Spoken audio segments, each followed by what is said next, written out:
مجھے ڈاکٹر عافیہ نے بتایا کہ جب مجھے عدالت کے لیے لے جاتا تھا تو مجھے قرآن کے اوپر پاؤں رکھنے کے لیے کہا جاتا تھا.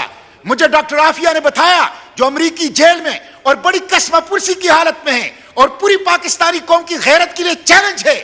مجھے ڈاکٹر عافیہ نے ملاقات میں بتایا کہ ابھی بھی امریکی جیل میں میرے سامنے یہ لوگ قرآن کے اوپر کرتے ہیں. اور ایک چھوٹا سا ملک سویڈن اٹھتا ہے اور حج کے موقع پر اور عید الاضحیٰ کے موقع پر اعلان کرتا ہے 1 ہفتہ پہلے اور مسجد کے سامنے ہماری قرآن پاک کو جلاتا ہے. کہاں ہیں 60 مسلم ممالک کے حکمران؟ کہاں ہیں 80 لاکھ ریگولر آرمی؟ کہاں ہیں 2.25 ارب مسلمان؟ کہاں ہیں آپ کے وہ 70% نیچرل ریسورسز؟ پیٹرول ہے، ڈیزل ہے، گیس ہے اور اس کے ساتھ دیگر نیچرل ریسورسز ہیں. اس کی وجہ کیا ہے مسٹر اسپیکر؟ اس کی وجہ یہ ہے کہ OIC انجمن غلامان امریکہ بن چکا ہے. انجمن غلامان امریکہ امریکی غلاموں کا کلب ہے جس سے کسی کو خوف نہیں ہے، جس سے کسی کو ڈر نہیں ہے. اس لیے وہ آئے دن ہمارے قرآن پاک کو وہ جلاتے ہیں.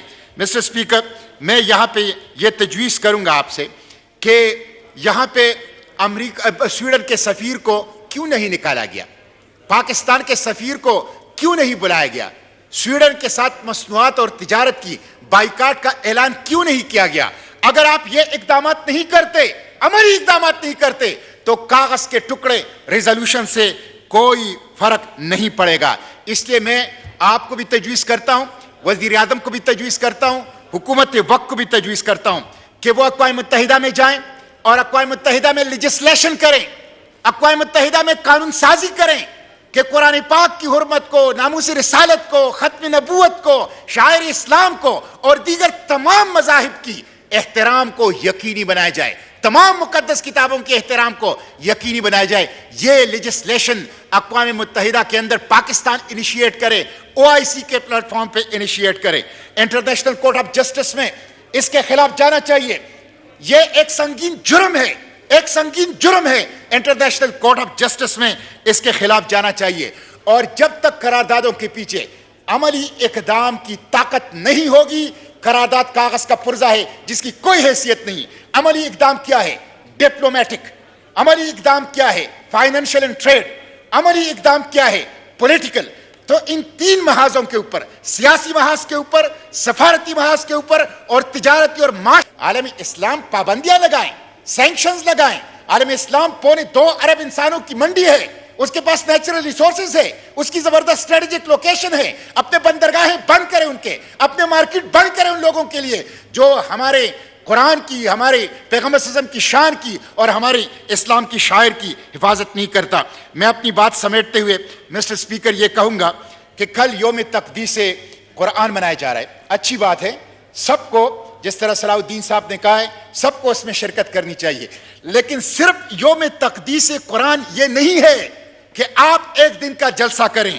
قرآن کی تقدیس تو ہم سے یہ تقاضا کرتا ہے کہ جنین اور ویسٹ بینک میں اسرائیل مسلمانوں کو ذبح کر رہا ہے، وہ میرا بھائی ہے، قرآن نے اسے میرا بھائی قرار دیا ہے.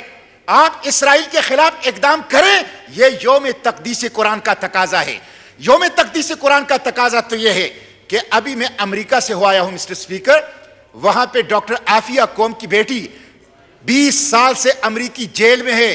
مسٹر اسپیکر، مجھے ڈاکٹر عافیہ نے بتایا کہ جب مجھے عدالت کے لیے لے جاتا تھا تو مجھے قرآن کے اوپر پاؤں رکھنے کے لیے کہا جاتا تھا. مجھے ڈاکٹر عافیہ نے بتایا جو امریکی جیل میں اور بڑی قسمہ پرسی کی حالت میں ہیں اور پوری پاکستانی قوم کی غیرت کے لیے چیلنج ہے. مجھے ڈاکٹر عافیہ نے ملاقات میں بتایا کہ ابھی بھی امریکی جیل میں میرے سامنے یہ لوگ قرآن کے اوپر کرتے ہیں اور قرآن کی توہین کرتے ہیں. یہ ہمارا فرض ہے، یہ ہمارا فرض ہے. یہ بھی تقدیس قرآن ہے کہ ہم پاکستان سے سود کا خاتمہ کریں. یہ بھی تقدیس قرآن ہے کہ ہم قرآن کے نظام کو نافذ کریں. یہ بھی تقدیس قرآن ہے کہ امریکہ اور IMF کی غلامی کی ہتھ کڑیوں اور زنجیروں کو توڑ دے.